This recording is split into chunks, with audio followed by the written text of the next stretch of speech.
When we talk about data in our digital age, it's easy to be dazzled by the innovations of AI, but we need to look closely at what's happening under the surface because data isn't neutral. As Susan Ariel Aronson explains in Data Governance is Not Ready for AI, our global data ecosystem is managed without uniform rules to ensure its accuracy or representativeness.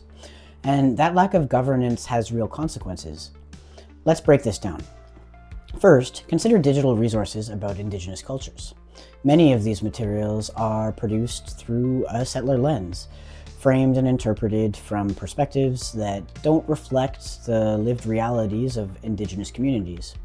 When educators use these resources, we risk presenting a flattened, one-sided narrative that erases the rich diversity of Indigenous voices. Then, there's the issue of Indigenous data itself. When the data from Indigenous communities is taken without proper consent, as mentioned in earlier sections, it disregards the ethical dimension of communal ownership. As noted in Indigenous Data and Ethical Dilemmas, just because data is already in the public domain doesn't mean that it's ethical or even accurate. For example, consider a two-row wampum belt, a culturally significant artifact symbolizing the relationship between Indigenous nations and the principle of non-interference. While one might be tempted to categorize it simply as a piece of jewelry, doing so strips it of its deeper meaning and reduces it to a mere commodity. Public visibility is not the same as consent, and without the proper context, such data can easily be misrepresented or completely appropriated. Next, think about facial recognition technology. Many systems were trained using the only free data sets available, often police mugshots. These mugshots come from arrests that were, in some cases, influenced by biased policing practices. When these biased data sets are used in predictive policing, they reinforce discriminatory practices. If similar problematic methods are used to train generative AI for educational purposes, whether for creating lesson content or assessing student work, we risk reproducing these same biases in our classrooms because the information that trained these algorithms came from the same place. AI-driven surveillance is another major concern. In many workplaces, AI tools are now tracking employee performance.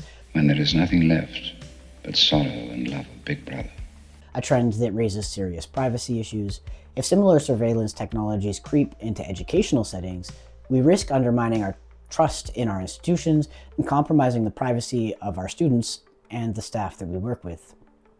Danielle Allen and E. Glenn Weil in The Real Dangers of Generative AI articulate two key threats that tie into these concerns.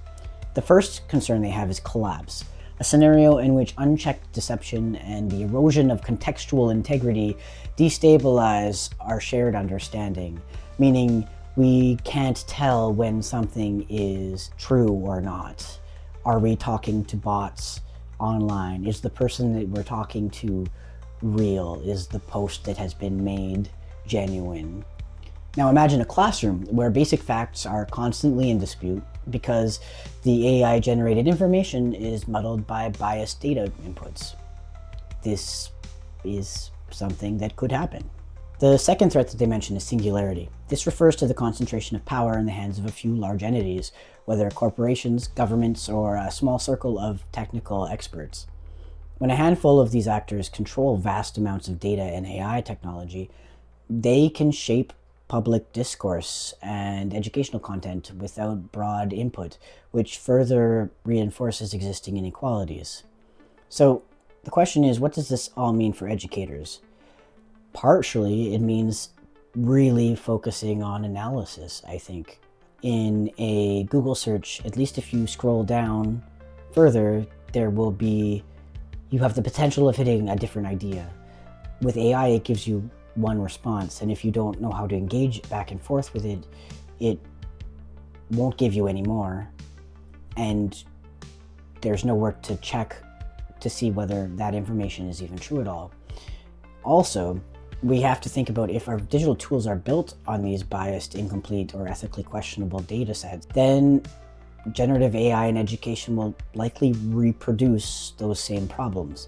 Whether it's misrepresenting Indigenous cultures or reinforcing discriminatory practice in facial recognition or intensifying surveillance, these issues affect the quality and fairness of the information that we bring into our classrooms. These systems are so tightly intertwined, they're not separate.